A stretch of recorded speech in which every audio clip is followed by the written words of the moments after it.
When it comes to classic franchises and old cartoons, getting a reboot is actually kind of a rare thing.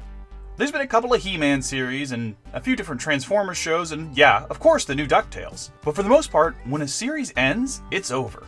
The exception to this rule seems to be Teenage Mutant Ninja Turtles. Over the years, it's gotten 4 reboots, a ton of movies, a Japanese series, and even a live-action TV show. One that actually crossed over with the Power Rangers. The latest iteration of this long-running franchise, however, is called Rise of the Teenage Mutant Ninja Turtles. Let's take a quick look. Now before we get too deep into this, keep in mind that I'm kind of just doing this off the cuff and unscripted, and I'm actually not that huge of a Teenage Mutant Ninja Turtle fan. It's true, I watched a ton of the original 1987 series when I was a kid, and I had all the toys, and I played a bunch of the video games. But when it comes to the franchise and the comic books on a whole, I haven't really paid attention to it over the last few decades. But since taking a careful look at reboots has kind of become my thing, I figured I better take a quick look at the new teaser that Nickelodeon just released for the latest series. And man, I gotta say, this is way different. At a glance, this new show is nothing like the series I used to watch as a kid. And I don't just mean the visual style either. I mean the characters are drastically different, both in character traits, design, and their social hierarchy. And I actually don't think that's a bad thing.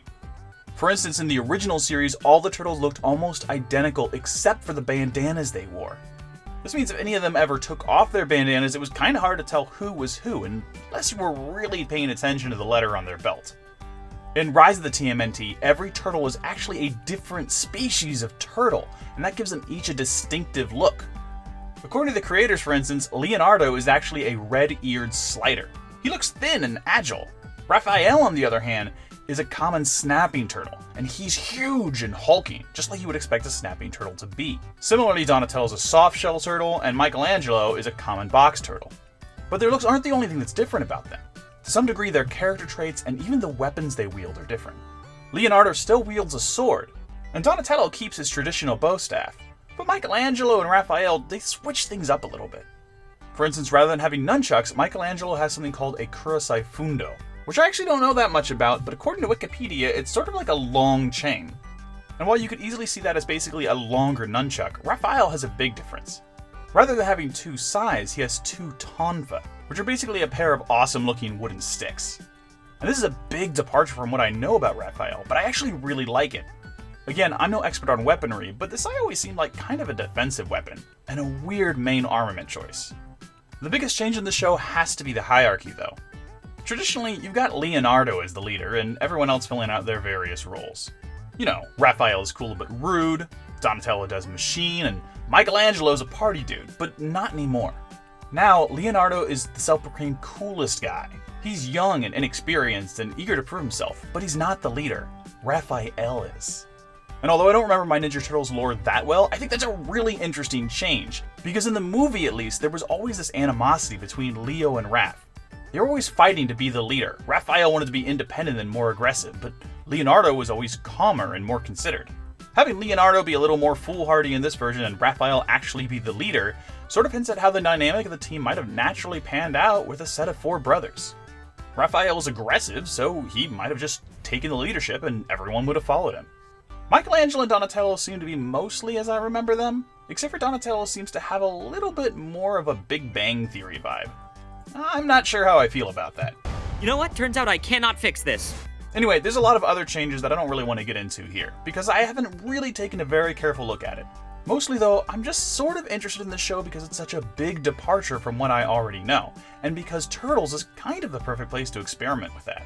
Mostly because there's been so many different series that it's not that strange to have a reboot of Ninja Turtles. Just look at how different the films were from the animated series, or the other animated series from the newer movies. Ninja Turtles has come in so many different varieties that having one that departs this much from it isn't that strange. But even so, the character departures here are so big that it's really unique, so I'm kind of interested in seeing where it goes. And I understand a lot of people might actually be opposed to that, because people are really comfortable with what they remember and they don't like it when it changes. I've been that way about a lot of series myself. But on the other hand, that makes this something wholly new and unique. I'll probably never go back and watch the original Teenage Mutant Ninja Turtles show, but if I did, it's still there exactly as I remember it. One thing reboots have the opportunity to do is change things and be unique, to take the story in a new direction. And if it's done right, that can be really exciting. And if it's done wrong, well, it can kind of be a disaster, and, well, then the series probably won't last that long.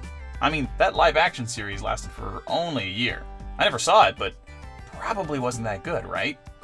Well, even if it was, this new series looks like an interesting new direction. I don't know if I'll review this regularly or keep watching it, but I wanted to give a quick look at it and say that I'm interested. But the teaser for it's only about a minute long, so it's kind of hard to judge it at this early juncture. Thanks for watching anyway. This has been a quick look at Teenage Mutant Ninja Turtles, but if you prefer other cartoons, I've got stuff about Sonic the Hedgehog, We Bare Bears, and of course, way too much DuckTales. If you want to see that stuff, click these links. If you don't, hey, thanks for watching, click like and subscribe if you want to, and either way, take it easy, Internet.